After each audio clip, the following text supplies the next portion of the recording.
Assalamualaikum warahmatullahi wabarakatuh. Alhamdulillah wassalatu wassalamu ala Rasulillah wa ala alihi wa sahbihi wa man tabi'ahum bi ihsanin ila yaumiddin, amma ba'd.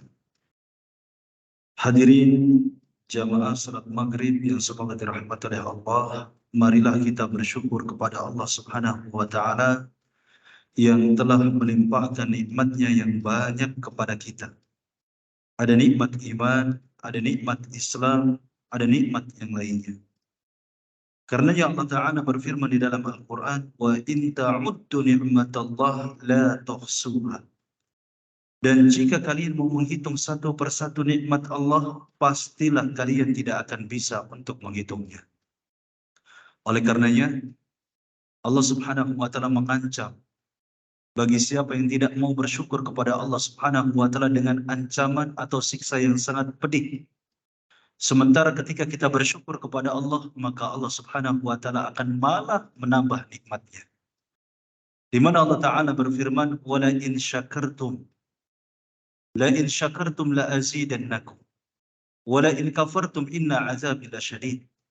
Jika kalian bersyukur, maka akan aku tambah nikmatku.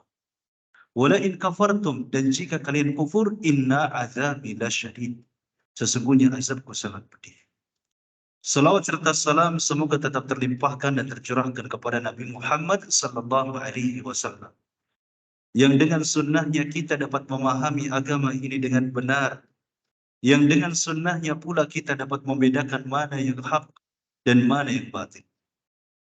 Hadirin a'azzani Allah wa iyyakum.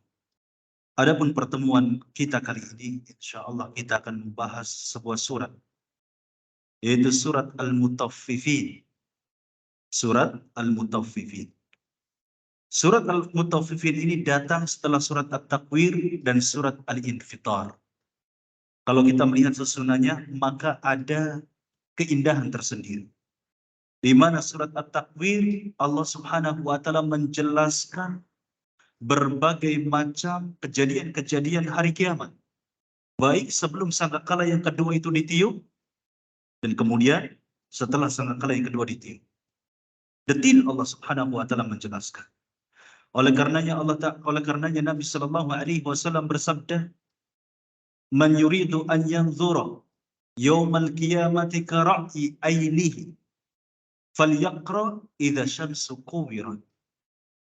Barang siapa yang ingin melihat kejadian hari kiamat seperti dia melihat dengan mata kepalanya sendiri, maka hendaknya membaca surat At-Takwir.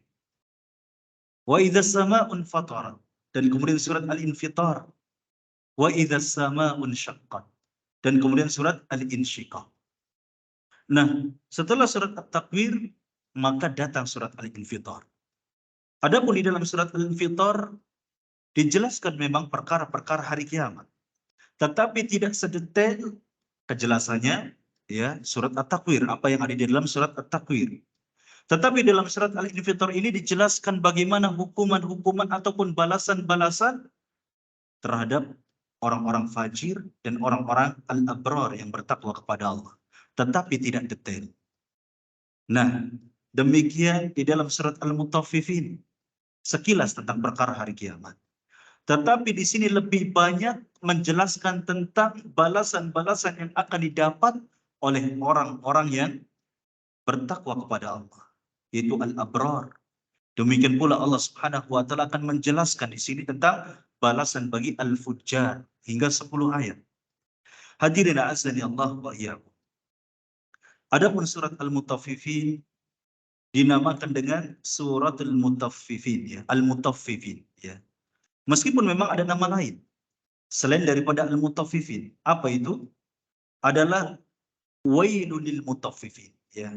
Surat Al-Mutaffifin ini juga biasa disebut dengan Wailul lil Mutaffifin. Jadi tidak ada salah kalau seandainya kita menamakan surat Al-Mutaffifin ini Wailul lil Mutaffifin. Ada juga nama lain yaitu surat At-Tatfif, yaitu surat At-Tatfif. Tetapi yang paling masyhur adalah surat Al-Mutaffifin. Lantas kenapa kemudian disebut namanya atau nama surat ini adalah surat Al-Mutaffifin? Di sini dijelaskan li annallaha tawa'adahum fi matla'iha. Karena Allah Subhanahu wa taala mengancam mereka. Mereka siapa? Al-Mutaffifin. Orang-orang yang curang dalam menimbang. Di awal surat Allah taala berfirman, wailul lil mutaffifin. Celaka bagi siapa? Al-Mutaffifin. Adapun tafsir daripada Al-Mutaffifin ini insyaallah nanti akan dijelaskan di ayat demi ayat yang akan disampaikan. Kemudian makanun nuzuliha. Adapun tempat turunnya surat ini di mana? Nampaknya para ulama ini berbeda pendapat, Pak.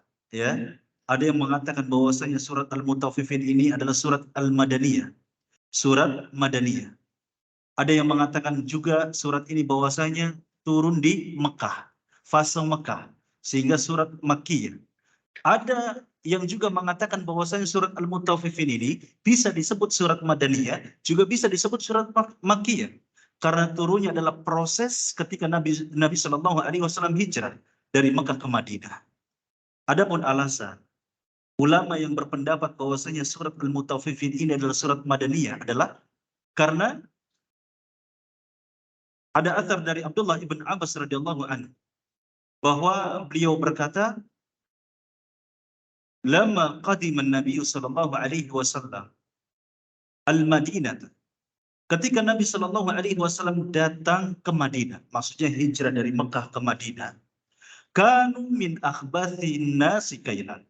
Bahwasanya mereka penduduk Madinah ini adalah orang yang paling buruk kilauannya, maksudnya curang. Dalam jual beli, mereka ketika menjadi penjual curang. Ini sudah dikenal. Nah, sehingga ketika Nabi Shallallahu Alaihi Wasallam hijrah ke Madinah, maka turunlah surat Al-Mutaffifin.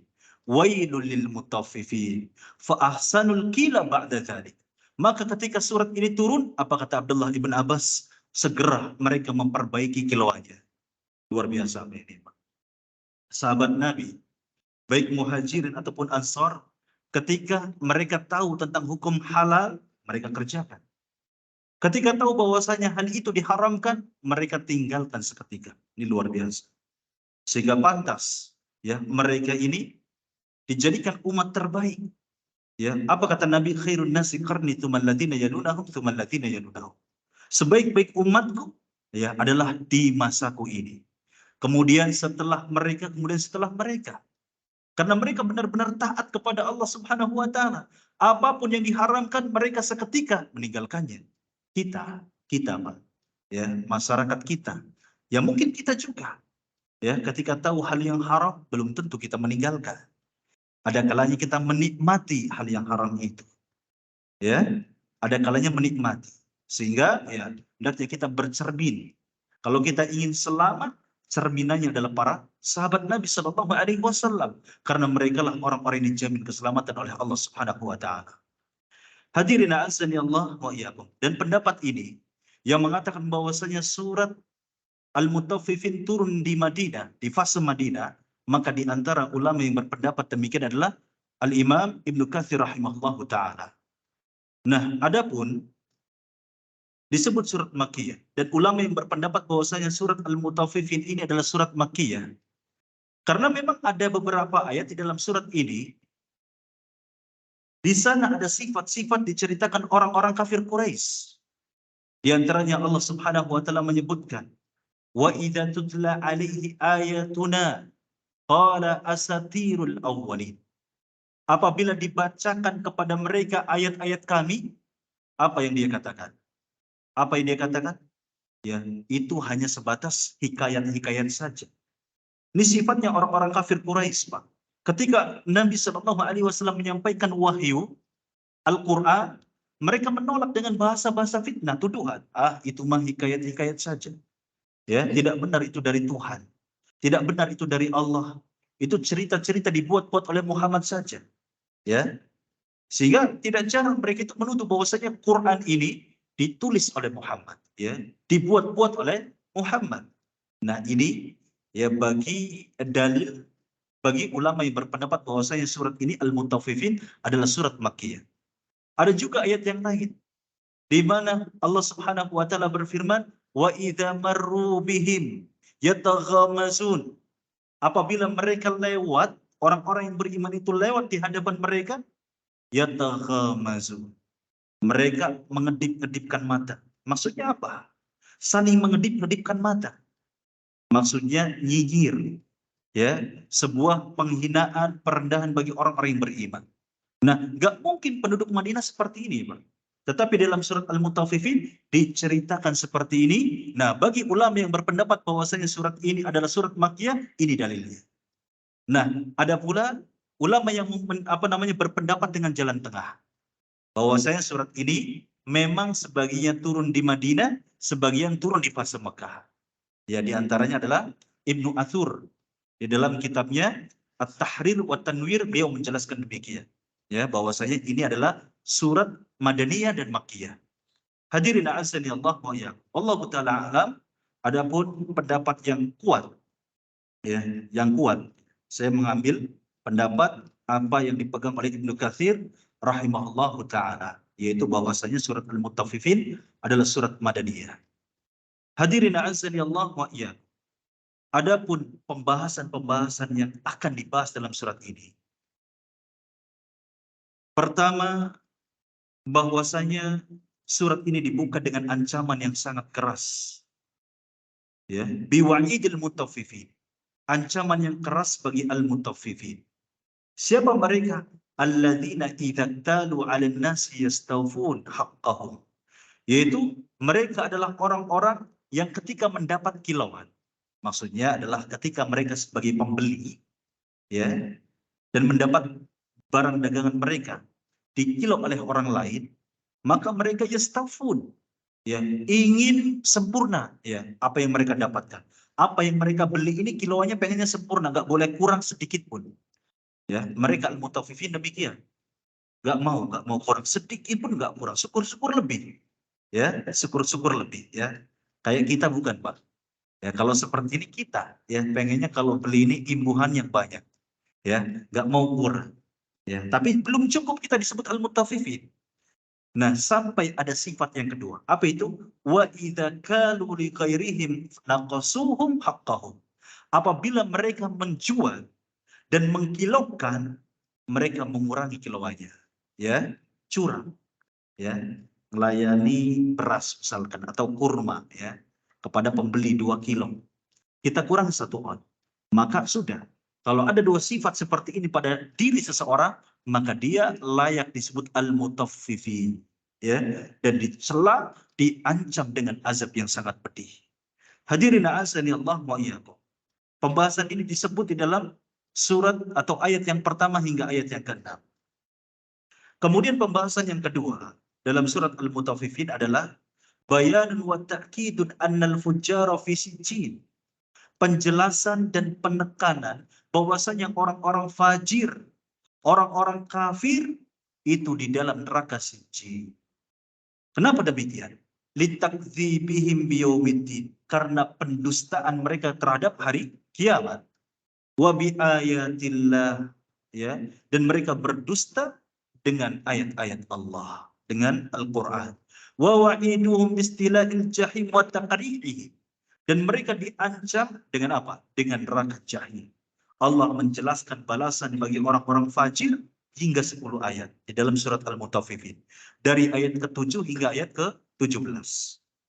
Kemudian pembahasan yang ketiga adalah bayanu anna malal abrar ila illiyin yatamatta'una fiha bi alwanin na'im. Penjelasan bahwasanya tempat al-abrar, tempat orang-orang yang mentaati Allah Subhanahu wa taala, itu illiyin, surga yang tinggi, Pak.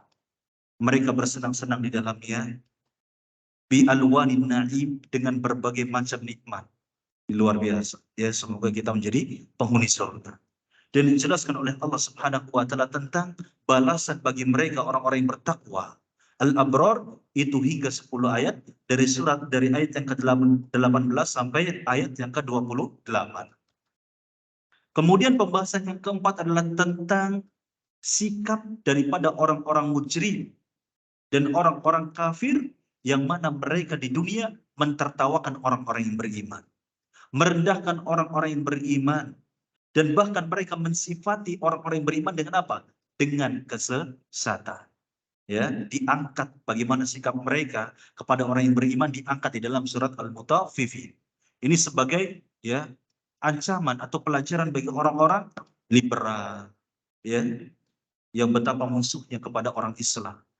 Ya, kemudian kepada orang-orang kafir yang betapa bencinya kepada orang-orang muslim. Mereka nyinyir ke kita, ya, adu domba, fitnah dan lain sebagainya. Nah, ini ancamannya akan dijelaskan oleh Allah Subhanahu wa taala di dalam surat Al-Mutaffifin.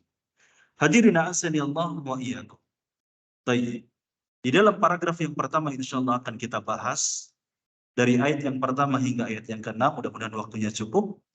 Di mana Allah Ta'ala berfirman, wailul lil mutaffifin alladzina idza qalu 'alan nasi yastawfun wa idza kaluhum aw wazanuhum yukhsirun ala yadhunnu ulaika annahum mab'utsun liyaumin 'adzim yauma yaqumun nasu lirabbil alamin. Adapun sababun nuzul, sebab turunnya al-mutaffifin, sebagaimana tadi disinggung di awal, bahwa ketika Nabi Shallallahu alaihi wasallam datang ke Madinah, maka manusia atau penduduk Madinah pada saat itu adalah manusia yang paling buruk kilauannya. Ketika Nabi datang ke Madinah, maka turunlah surat Al-Mutaffifin ini. Sebetulnya jelas, Pak. Ketika kita memahami khilaf atau perbedaan pendapat antara ulama apakah Madaniyah atau Makkiyah, sebetulnya ini jawabannya, Madaniyah. Ya, turun ketika apa? Ketika Nabi Shallallahu alaihi wasallam di Madinah. Ya, ini kata Abdullah ibn Abbas radhiyallahu anhu. Fa'ahsanul kila ba'da dzalik. Kemudian mereka memperbaiki kilauannya. Hadirin azani Allah wa iyyakum. Adapun makna wail, wailul lil mutaffifin. Wail, ulama berbeda pendapat tentang makna wail. Ada dua pendapat. Yang pertama, wail ini adalah lembah neraka. Ya. Pendapat yang pertama bahwasanya wail di sini adalah lembah neraka. Kalau lembah itu berarti apa namanya, bagian bawahnya neraka, Pak. Ya, bagian atasnya saja sudah bisa mampu menghanguskan, ya, manusia. Apalagi di bagian bawahnya, kira-kira bagaimana, ya? Intip itu berada di bagian bawah, ya, makanya gosong, begitu ya. Kalau yang bagian atas enak, masih bisa dimakan, itu pun sudah hancur dari yang tadinya keras. Padahal itu tidak bersentuhan dengan api. Nah, nanti kelak penghuni neraka benar-benar dicelupkan, dimasukkan, dibolak-balikan di dalam api neraka. Sebagaimana terdapat sebuah ayat, yauma taqallubu wujuhuhum finnar. Pada hari ketika mereka dibolak-balikan wajahnya di dalam neraka, menunjukkan bahwasanya penghuni neraka benar-benar bersentuhan langsung dengan api neraka. Ya, ini sangat mengerikan. Coba, Pak, kita bayangkan, Pak. Kalau kita mendengar ayat seperti ini, kita bayangkan, kira-kira kita kuat nggak? Ya, kalau wajah kita benar-benar dibolak-balikan, kata Syekh Wahbah Az-Zuhaili rahimahullah ta'ala, itu artinya seluruh tubuh juga, sekujur tubuh juga merasakan siksa neraka. Ya, bukan hanya sebatas wajah saja, tapi seluruh tubuh juga merasakan siksa neraka. Gak bisa dibayangkan. Kalau kita disuruh untuk membayangkan, kita gak bisa membayangkan. Ya, kaki kita saja kena nalpot, ya kita merasa sakitnya minta ampun. Bisa jadi demam. Ya, demam. Ya, hadirin azani Allah wa iyyakum. Ini pendapat yang pertama. Adapun pendapat yang kedua adalah wail di sini ditinjau dari sisi bahasa, artinya kalimatus zajar wa tahdid wa wa'i, adalah kalimat untuk menakut-nakuti, untuk mengancam, yang artinya adalah khasar wa halak, merugi dan binasa. Ya, artinya apa? Merugi dan binasa lil mutaffifin, bagi orang-orang yang berlaku curang. Sebetulnya kedua makna ini atau kedua pendapat ini gak ada yang salah, gak ada yang salah. Orang yang curang ya pasti masuk ke dalam neraka, begitu ya Pak ya. Dan mereka pun binasa, ya tinggal dikompromikan saja. Ya, hadirin azanillah wa iyyakum. Adapun al-mutaffifin ini jamak dari mutaffif. Wat-tatfif, ya. Masdarnya adalah tatfif. Artinya apa? Al-bakhsu wa naqsu fil mikyal wal mizan. Adalah dia ini mengurangi, ya, kilauan dan timbangan. Ya, mengurangi kilauan dan timbangan. Sebetulnya, ya, dimaksud dengan at-tatfif ini hanya kalau diukurkan setangan ini, Pak, ya, berapa sih yang dikurangi? Barangkali ada yang bertanya, ya, kategorinya itu berapa, pengurangannya itu berapa, sehingga orang ini disebut al-mutaffifin itu, dia ini ketika mengurangi timbangannya itu berapa, sebanyak apa? Kurang dari sekepal, Pak. Ya, kurang dari sekepal ketika dia berbuat curang, berarti dia sudah disebut sebagai al-mutaffifin. Ya, sekecil apapun, ya, sekecil apapun kita berbuat curang, mengurangi timbangan, maka dia sudah termasuk al-mutaffifin. Hadirin azani Allah wa iyyakum, baik dalam kilauan ataupun timbangan. Kalau kilauan ma'ruf, ya, kita paham kilauan itu apa, ya. Ada pakai dacin, ya Pak ya. Tahu dacin, Pak? Ya, dacin, terus pakai ada kilauan kodok, ada kilauan buah yang pakainya sekarang apa? Iya, apa Pak? Iya, elektrik begitu ya. Kilauan seperti itu. Ya, kalau kita ngurangi, ya, dagangan seperti itu, kita kiloannya dikurangi, maka masuk pada al-mutaffifin. Adapun mizan, mizan itu kayak kalau kita nih orang Cirebon ada kati, sekati, rongkati begitu ya. Atau apa? Biasanya pakai batok tuh Pak. Ya, seperti itu. Kalau zaman dulu tuh batok kelapa ya, pakainya gitu. Ini yang muda-muda kayaknya nggak tahu ini ya. Kalau 9 tahu, Pak Takur nih paham Pak Takur ya. Ya, kalau 2000-an kayaknya sudah nggak ada ya, kati sekati rongkati seperti itu nggak ada. Ya. 91 ke bawah paham itu. Ya, karena nggak ada kiloan di rumah-rumah itu, nggak ada kiloan, pakainya katian. Ini mizan namanya. Kalau jual beli dia kurangi, ya, dalam timbangan ini, maka dia al-mutaffifin. Hadirin Allah wa iyyakum. Lantas al-mutaffifin itu siapa? Dijelaskan di dalam ayat-ayat berikutnya. Alladzina idza talu 'alan nasi yastawfun. Yang mana mereka ketika mendapatkan kilauan dari manusia, maksudnya ketika mereka menjadi pembeli, yastawfun ay ya'khuduna haqqahum taman wafiyan, yaitu mereka ingin mengambil hak mereka dengan sempurna, gak mau kurang, ya. Bahkan tidak jarang dari kita, ya, kita maksudnya bukan kita yang duduk di sini, bukan, tetapi orang kita, ya, kalau di pasar khususnya ibu-ibu ini luar biasa, ya, pengennya minta imbuhannya banyak, belinya sekilo, pengen imbuhnya berapa, setengah kilo, ya, seperti itu. Bangkrut Pak, hari ini dibeli oleh kita, besoknya sudah nggak ada orangnya, bangkrut, ya, kalau setiap kali penjual ingin mendapatkan imbuhan yang banyak, ya. Hadirin azani Allah wa iyyakum. Nah, kemudian sebetulnya wajar. Kita belum bisa dipersalahkan. Ada seseorang yang ingin sempurna timbangannya ketika menjadi pembeli, itu belum cukup dikatakan al-mutaffifin. Sampai kemudian dia ketika menjadi penjual, maka dia berlaku curang. Wa idza kaluhum aw wazanuhum yukhsiru. Wa idza kalu linnas aw wazanu lahum. Apabila mereka mengkilaukan bagi manusia, berarti penjual, Pak. Ya. Yukhsirun. Apa itu yukhsirun? Yabkhasuna al-kaila wal wazna wa yanqusuna wa yu'tuna an-nasa haqqahum naqisan. Maksudnya adalah mengurangi kilauannya. Ya, mengurangi kilauannya, mengurangi timbangannya, dan kemudian mereka memberikan kepada manusia hak mereka, hak manusia, hak pembeli dengan apa? Dengan kurang. Maka kalau terkumpul dua sifat ini, sudah. Berarti dia berhak mendapatkan ancaman ya berupa siksa yang sangat pedih dari Allah Subhanahu wa taala. Tetapi Pak, menurut para ulama, bahwasanya al-mutaffifin tidak hanya mencakup pada jual beli saja. Ya. Bisa dalam rumah tangga pun bisa. Andai kata nih seorang suami ingin terus-terusan, ya, maksudnya dia ini pengennya menang sendiri. Istrinya itu harus memenuhi haknya. Ya. Dalam urusan apapun istrinya harus memenuhi haknya.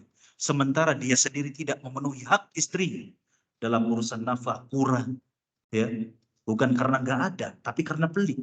Misalkan. Ya. Karena pelit, Pak. Terus dalam urusan nafkah batin juga nggak cukup barangkali. Begitu apalagi sekarang zamannya selingkuh, Pak. Ya Allah. Nggak lakinya, nggak perempuannya ini luar biasa perselingkuhan. Ya. Sehingga apa? Hak batin ya bagi istrinya tidak terpenuhi. Maka suami seperti ini masuk dalam kategori al-mutaffifin. Istrinya juga sama. Kalau suami ini dituntut untuk memenuhi haknya, sementara istrinya tidak memenuhi hak bagi suaminya, istrinya juga masuk dalam kategori al-mutaffifin. Nah, lingkupnya bukan hanya keluarga saja atau jual beli saja. Misalkan dalam kepegawaian, dalam perusahaan, misalkan ada pegawai, ya, dia ini nggak memenuhi hak pimpinannya atau pekerjaannya. Ya, dia itu korupsi waktu berangkat, kadang ada bolos-bolosnya atau sering bolos. Giliran THR-an misalkan dia ingin dapat, gaji pengen full, begitu ya. Nah, ini masuk dalam kategori al-mutaffifin. Atau sebaliknya, pimpinan ini pengen supaya pegawai-pegawainya, bawahan-bawahannya loyal kepadanya, harus terpenuhi haknya, nggak boleh bolos, ya, nggak boleh korupsi waktu. Tapi giliran gajian atau THR ya dikurangi gajiannya. THR-nya nggak ada misalkan. Padahal THR itu hak bagi pegawai. Begitu. Nah, THR kan sudah Sudah ditetapkan ya dalam undang-undang ya, harus ada ya. Nah, harus sehingga itu menjadi hak pegawai. Nah, kalau perusahaan tidak membayarkan kepada pegawai ini THR, maka dia masuk kategori dalam al-mutaffifin. Atau pemerintah dengan rakyatnya. Kadang-kala kita sebagai rakyat pengen ya terus-menerus yang namanya pemerintah harus memenuhi hak rakyatnya. Giliran rakyatnya tidak mau taat dengan undang-undang. Ada lampu merah, celonong aja. Ya, seperti itu. Nah, maka orang seperti ini contoh saja, Pak. Ya, ini contoh. Maka orang seperti ini yang tidak mau memenuhi hak pemerintah untuk menjadi masyarakat yang taat dengan aturan-aturan yang benar, maka dia termasuk al-mutaffifin. Pemerintahnya juga sama. Andai kata ada pemerintah yang zalim, yang ingin dipenuhi haknya oleh rakyatnya, sementara dia tidak mau memenuhi hak rakyatnya, dia juga masuk kepada al-mutaffifin. Ini Pak ya. Jadi lingkupnya besar, luas, bukan hanya sebatas jual beli saja. Hadirin a'azzani Allah wa iyyakum. Maka ayuhal ikhwah, meskipun tadi dibahas apa yang dimaksud dengan tatfif itu adalah ukurannya kurang daripada satu genggam tangan. Sekecil apapun sebuah kezaliman, Pak, balasannya itu sangat besar. Ya, andai kata ada pedagang yang sukses, yang berhasil karena curang, Pak, dia kelak akan menjadi orang yang bangkrut di akhirat. Barangkali hadis yang biasa kita dengar bahwa Nabi Shallallahu Alaihi Wasallam pernah bertanya kepada sahabat, "Atadruna mal muflis?" Apakah kalian tahu apa itu orang yang bangkrut? Dijawab oleh para sahabat, "Innal muflisa fina." Ya, sesungguhnya orang yang bangkrut di sisi kami, kata sahabat, adalah man la dirham lahu wala mata. Adalah orang yang nggak punya dirham, nggak punya uang, dan nggak punya perhiasan. Ini orang yang bangkrut. Ya. Alhamdulillah ya, Pak Takur punya uang, Pak Takur. Punya perhiasan, Pak Takur ya.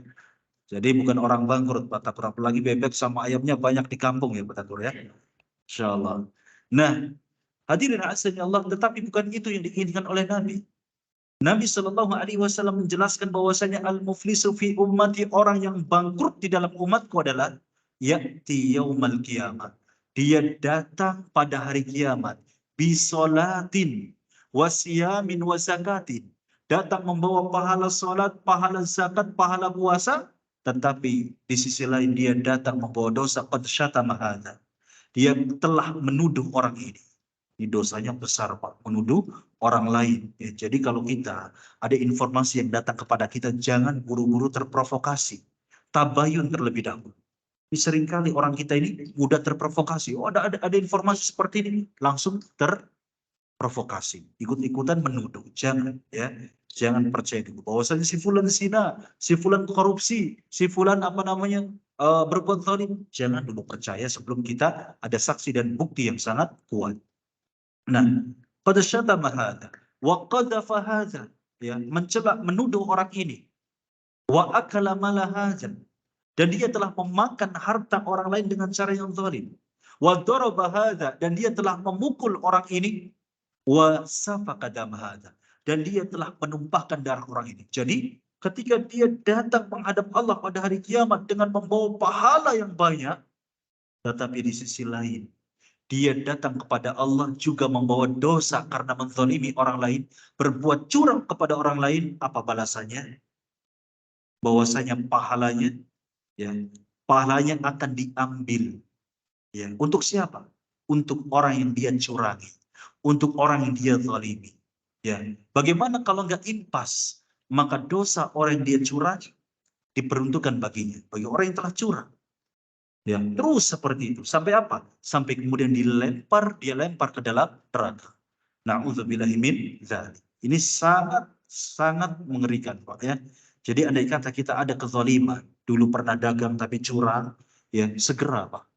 Ya, segera minta maaf. Segera cari orang yang kita curangi, segera cari orang yang kita zalimi. Sebab, Pak, dosa yang hubungannya dengan manusia itu lebih jauh sulit untuk dimaafkan oleh Allah.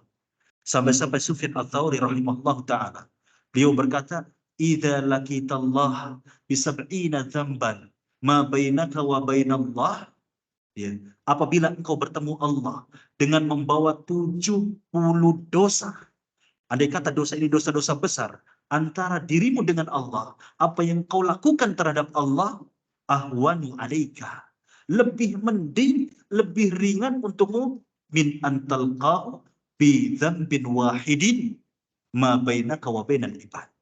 Lebih mending daripada apa? Satu dosa yang kau bawa, yang kau lakukan terhadap seorang hamba. Ya, masih mending, Pak. Kita punya banyak salah kepada Allah, masih mending. Kenapa demikian? Karena Allah Maha Pengasih.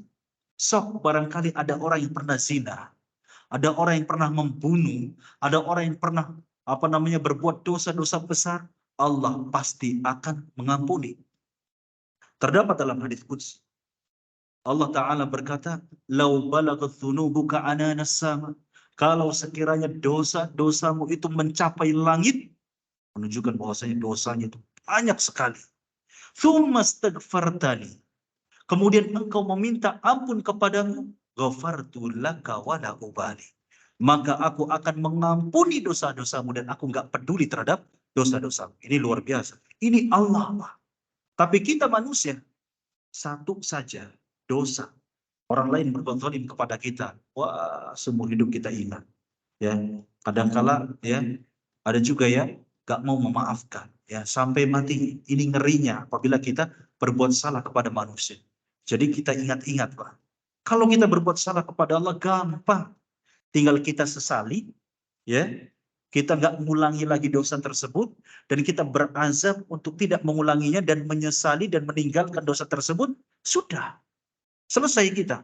Ya, Allah pasti itu mengampuni, pasti, Pak. Harus husnudzon. Ya, ini syarat-syarat taubat dan nasuh.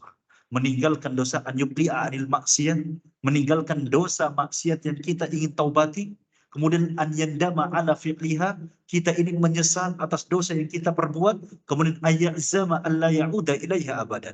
Ya, kita ini berazam, bertekad untuk tidak mengulangi dosa tersebut. Clear sudah. Seberapapun besarnya dosa tersebut, pasti Allah akan mengampuni. Berbeda dengan ketika kita berbuat dosa kepada manusia. Meskipun kita sudah menyesal, meskipun sudah kita meninggalkan dosa tersebut, tapi orang tersebut tidak mau memaafkan kita, selamanya tidak akan dimaafkan. Ya, Jadi bahkan dalam permasalahan fikih, ya, kalau seandainya orang pernah kita zalimi ini meminta tebusan, ya meskipun dosa kezaliman yang kita lakukan itu remeh. Andai kata misalkan kita pernah nyubit dia, kemudian dia tidak memaafkan kita sampai kita mau bayar 1 juta, kita bayar 1 juta, ya nggak rugi kita bayar 1 juta, Pak, ya. Dan orang itu nggak zalim, begitu, orang itu nggak zalim, ya, ada hak. Ya, mungkin kalau di negara Islam dicubit ya dicubit lagi, tapi belum tentu mau. Andai kata dia ini mau nyubit kita terus dia maafkan, belum tentu. Ya, jadi kita ini harus berupaya keras untuk mendapatkan maaf dari manusia agar clear sudah, cukup di dunia saja. Kalaupun rugi ya rugi di dunia, jangan sampai di akhirat. Hadirin azan Allah wa iyyakum. Ketika Allah Subhanahu wa taala melarang kita untuk berbuat curang, ya, Allah Subhanahu wa taala sebaliknya untuk memerintahkan kita untuk berbuat adil dalam jual beli, dalam menimbang, di mana Allah Ta'ala berfirman di dalam banyak ayat, wa auful kaila wal mizana bil qisti, dan sempurnakanlah kilauan, ya, dan timbangan dengan apa? Dengan adil. Allah juga berfirman di dalam surat Al-Isra ayat 35, wa auful kaila idza kiltum wazinu bil qistasil mustaqim, dan sempurnakanlah kilauan apabila kalian kilo, ya, dan timbanglah dengan timbangan yang benar. Al-mustaqim itu timbangan yang lurus, timbangan yang benar. Kemudian wa aqimul wasna bil qisti wa la tukhsirul mizan, dan tegakkanlah timbangan dengan adil, wa la tukhsirul mizan, dan janganlah kalian berbuat curang dalam menimbang. Jangan merugikan orang lain. Hadirin azanillah wa iyyakum. Ya, ini oleh karenanya, Pak, ini banyak sekali keluhan, Pak. Mungkin kita juga pernah, Pak, beli sesuatu di pasar, ya. Ada yang pernah nyoba kayak gitu, Pak. Beli gula atau beras di pasar, bener timbangannya segitu, 10 kilo, 20 kilo, 30 kilo. Tapi pas bawa pulang, ya, ternyata berbeda. Ya, kalau husnudon bisa jadi, ya, bisa saja kita husnudon. Ya, husnudonnya apa? Karena timbangan itu bisa jadi tidak sama. Ada yang memang timbangannya tua, ada yang timbangannya muda. Ya, kalau kita mau hati-hati, tinggal husnudon. Tapi kalau kita mau menuduh, bisa saja itu terjadi. Ya, kadang-kala jaraknya itu jauh, ya, bisa 2 on, ya, 3 on, ya. Ini pedagang pasar tidak bisa kita pukul rata, tetapi ada saja oknum yang curang, begitu ya. Oleh karenanya di zaman Umar bin Khattab, Pak, nggak boleh dagang di pasar kecuali bagi siapa yang bisa atau memahami ilmu fikih jual beli. Diketat sekali zaman Umar bin Khattab. Kalau sekarang siapapun bebas, ya, siapapun boleh dagang. Hadirin azani Allah wa iyyakum. Kemudian Allah Subhanahu wa taala berfirman di ayat berikutnya, ala yadhunnu ulaika annahum mab'utsun. Ala di sini lil istifhami al-inkar. Ya, pertanyaan dari Allah, ala yadhunnu ulaika annahum mab'utsun. Tidakkah mereka itu? Yadhunnu, ya, kalau secara bahasa artinya menyangka, tapi bukan dimaksud menyangka. Ya, bukan maksudnya menyangka, tapi yatayaqqana. Bukankah mereka orang-orang yang curang, orang-orang fajir, ya, tidakkah mereka meyakini annahum mab'utsun, bahwasanya mereka akan dibangkitkan liyaumin azim, pada hari yang besar, itu hari kiamat. Diingatkan oleh Allah, bagi mereka yang berbuat zalim, tidakkah mereka ingat ketika mereka berbuat maksiat, ketika mereka berbuat kekufuran ataupun dosa, tidakkah mereka ingat bahwasanya sejatinya mereka akan dibangkitkan pada hari kiamat. Sekaligus peringatan ini untuk kita, Pak, ya, sebagai ujian juga untuk kita yang sering mengaku kami beriman kepada hari kiamat, kami beriman kepada hari kiamat, buktinya mana? Andai kata keimanan kita jujur, Pak, kita tidak akan bermudah-mudah untuk berbuat maksiat. Kenapa? Karena kita tahu konsekuensinya. Bahwa faman ya'mal mithqala dzarratin khairan yarah wa man ya'mal mithqala dzarratin syarran yarah. Barang siapa yang melakukan amalan kebaikan sekecil zarrah, maka dia akan melihatnya. Wa man ya'mal mithqala dzarratin syarran yarah. Dan barang siapa yang melakukan keburukan sekecil dzarrah, maka dia pun akan melihatnya. Liyaumin azim. Ya, liyaumin azim di sini adalah liyaumil qiyamah, pada hari kiamat. Alladzi fihi yuhasabuna wa yujazuna ala a'malihim wa huwa yaumun azim. Ya, bahwasanya mereka dibangkitkan pada hari kiamat yang di dalamnya manusia akan dihisab, akan diperhitungkan amalan perbuatannya, akan dibalas amalan perbuatannya. Ya, wa huwa yaumun azim. Hari yang berat, sakilun. Kemudian asirun, hari yang menyulitkan. Abusun, hari yang manusia saling berpaling satu sama lain. Kemudian syarruhu mustatirun, yang mana keburukan pada hari kiamat itu terus, nggak ada putus-putusnya. Bahkan lebih berat daripada hari-hari sebelumnya. Hal ini sebagaimana disebutkan oleh Utsman bin Affan radhiyallahu anhu. Ketika beliau menangis di sisi kuburan, beliau berkata, Innal qabra awwalu manzili min manazilil akhirah. Sesungguhnya kuburan itu adalah awal persinggahan dari persinggahan-persinggahan akhirat. Fa inna minhu fama ba'dahu aisaru minhu.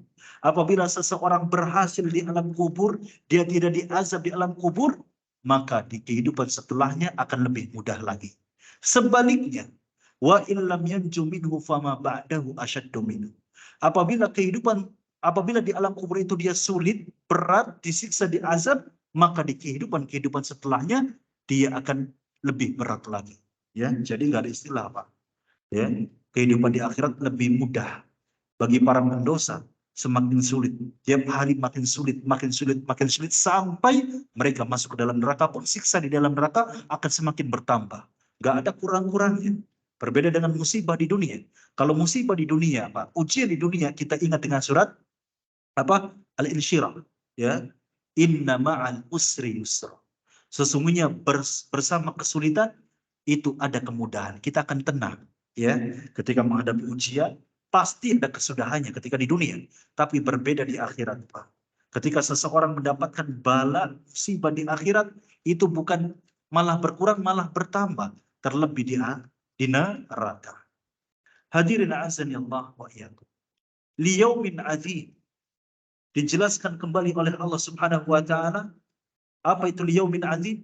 Yauma yaqumun nas li rabbil alamin. Pada hari ketika manusia itu berdiri menghadap Rabbul Alamin. Untuk apa?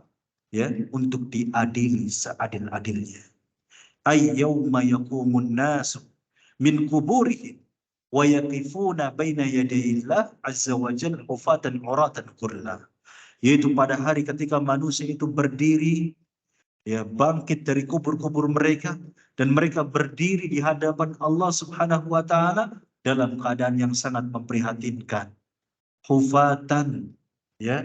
Dia ini tidak memakai alas, tidak memakai sandal, uratan, ya, dalam keadaan tidak memakai pakaian ghurla, tidak bersunat.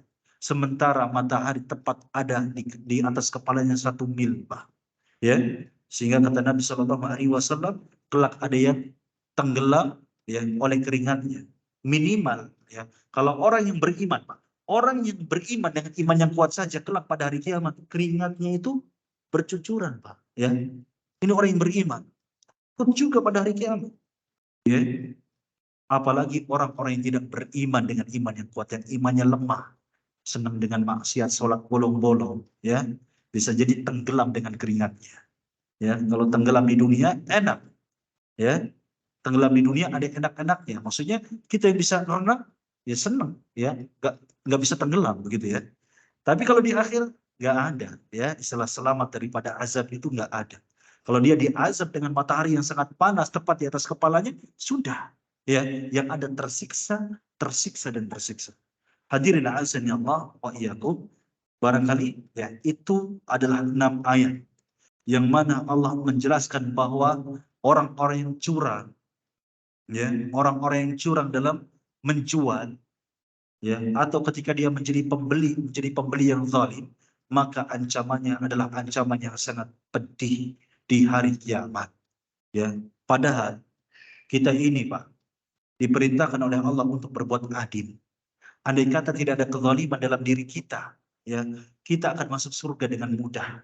Sebagaimana terdapat sebuah hadis yang diriwayatkan oleh Anas bin Malik, bahwa dahulu ketika Anas bin Malik duduk-duduk bersama Nabi Shallallahu Alaihi Wasallam, Nabi Shallallahu Alaihi Wasallam bersabda bahwasanya akan datang seorang laki-laki calon penghuni surga.